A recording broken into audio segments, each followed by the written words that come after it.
So the last 2 days have been really rough. My dog trainer decided that it might be best if we got some one on one training. So the house has been pretty empty and pretty depressing. I also wanted to wear my Rajinikanth shirt for this video, but of course, I got makeup on it.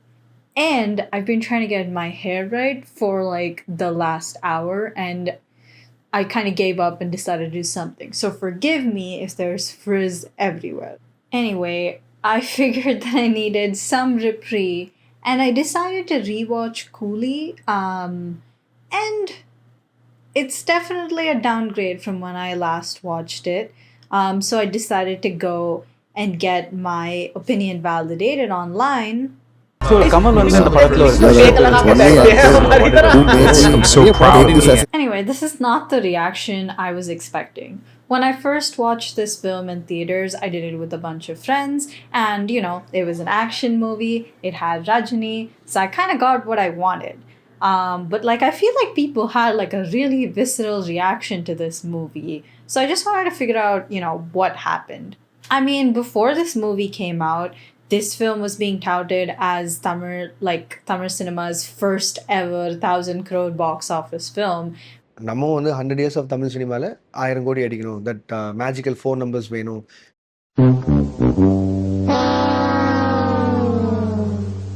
But here we are. So I thought that we could kind of go through this movie and see what went wrong.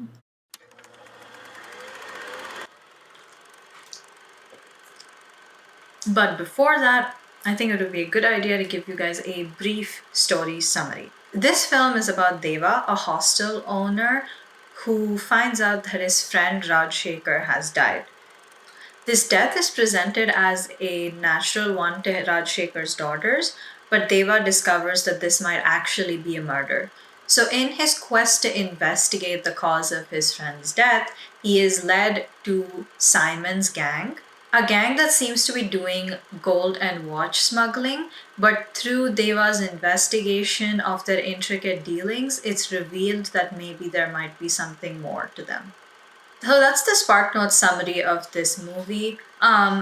We'll get into more details as we go through some issues present in the film, but this should hold you guys over as I present the various arguments throughout this review. So before this movie even came out, there was a bunch of hype surrounding it. What the hell? Okay, no, but seriously, they were putting this movie on Amazon boxes.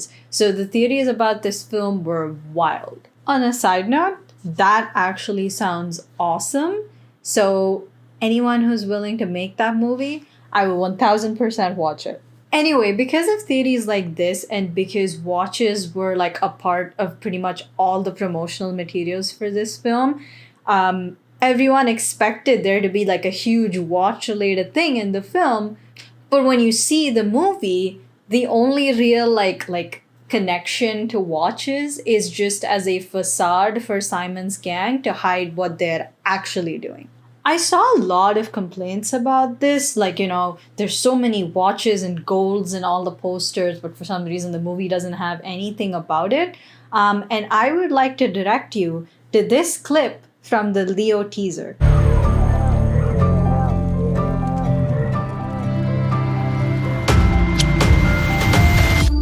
Bloody sweet. Now tell me, how much of the movie actually took place with chocolate or swords being in it? Like, Parthiban doesn't even make chocolate in the actual film. He's a coffee shop owner. And like, I think the watch is one of those things. Like, I don't think it was meant to tell us this movie is about like watches and gold smuggling. It's just kind of to set the theme for what we see in Coolie. But like, there's obviously other issues with the film.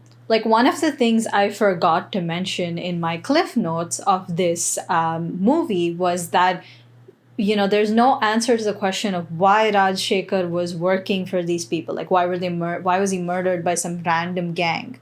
Well, that's because in my summary, what I failed to mention is that Rajshekhar is essentially working as a mortuary for Simon's gang.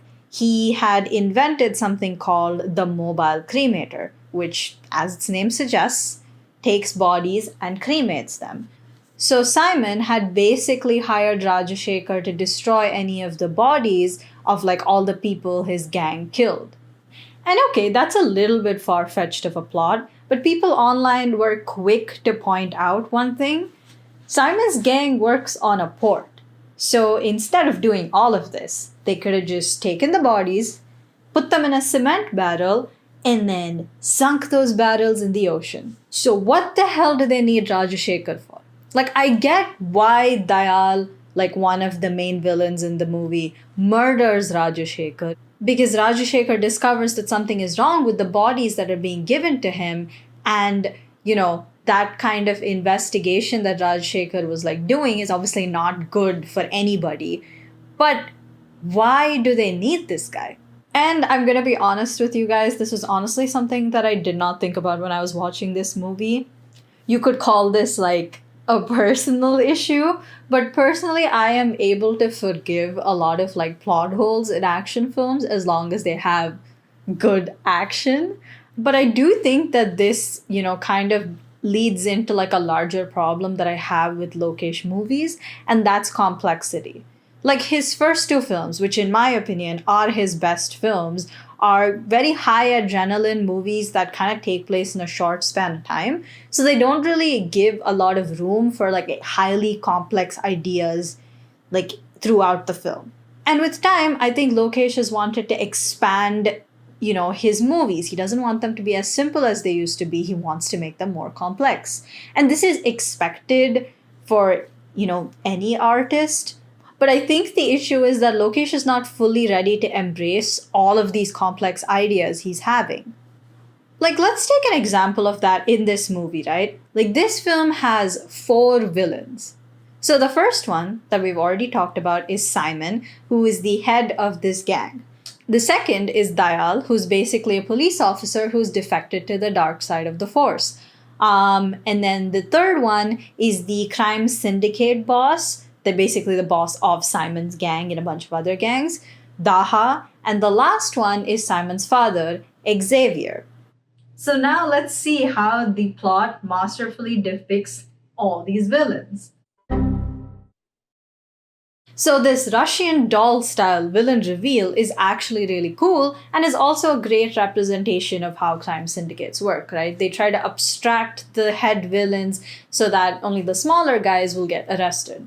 But what this movie forgot is that villains are only menacing if you give them a decent amount of screen time and presence to actually, you know, show their villain. In a way, like casting Nagarjuna as one of the villains is actually a really cool idea given his filmography. It's a very unexpected thing in this movie. But the thing is, he's literally barely in this film. He does one thing. He tries to kill Dayal in the beginning of the film, and then he's literally just gone for this crime syndicate company retreat for literally most of the film. And this kind of gives us like an opening for our next villain, Dayal, to take over. But he's essentially got like the best screen presence. Like I think Shobin's performance in this film is probably the highlight of the entire movie. So when Dayal comes back from the dead and takes over as the villain, you get really excited because that's kind of our next person. But he's not the main villain. He's the secondary villain. So you don't get the screen presence from the main villain, you get the screen presence from the secondary villain, but because he's the secondary villain, the payoff for his defeat is just not satisfying. And I think the reason for this is because Lokesh is actually not an ensemble director. There are a lot of cameos in this movie. And I don't know if that's because they were trying to recreate the success of Jailer or because they needed all these actors to come in to justify the, you know, budget for this movie. But Lokesh movies are best when they have like 2 or 3 main characters. Like his best films have like 3, maybe like 2 characters that they really like to flesh out. And in this film, they have 1, 2, 9 characters that they needed to show the backstory of. And don't say that's because Lokesh is a bad director, because even my least favorite movie of his, Master, has one of the most menacing villains I have ever seen. And if you disagree with me about Lokesh, let's move on to Rajinikanth. Now, one of my favorite things about Rajinikanth is that even if he's in a bad movie, his natural charisma can elevate the material. But even after saying all that, you can tell the difference between when Rajinikanth is under a good director and when Rajinikanth is under a bad director. And if you still don't believe me, look at this clip from Annate. என்ன பெரியத்தா இப்படி பண்ணிட்ட என் தங்கச்சி கேட்டிருந்துச்சுன்னா என் மூச்சே திருப்பேன் And look at this clip from Coolie. 3348 உங்க கூட வேலை செஞ்சவங்கல்ல கூலி number 5821 யாருன்னு தெரியுமா சார்? ஆயிரக்கணக்கில் வேலை பண்ணிட்டு இருந்தாங்க யாரும் தெரியலங்க And tell me there isn't a difference in his acting. I don't know if this came through in the video, but I wanted to add that I didn't hate this movie. It's not like the best movie of the year or anything, but I think it was good for what it was. I understand the frustration with this film, but overall, I only saw people criticizing the plot of this film instead of trying to understand why certain things don't work in this movie, and I thought I could give my opinion on that. Anyway, that's all. Back to me. So no, Lokesh isn't terrible, neither is Rajini, and neither is the LCU. I just wish that Lokesh had spent some more time polishing the script and kind of, removing unnecessary elements instead of depending on cameos to build hype for this movie. Or maybe he should have just made that movie which he pitched where Rajini was the villain.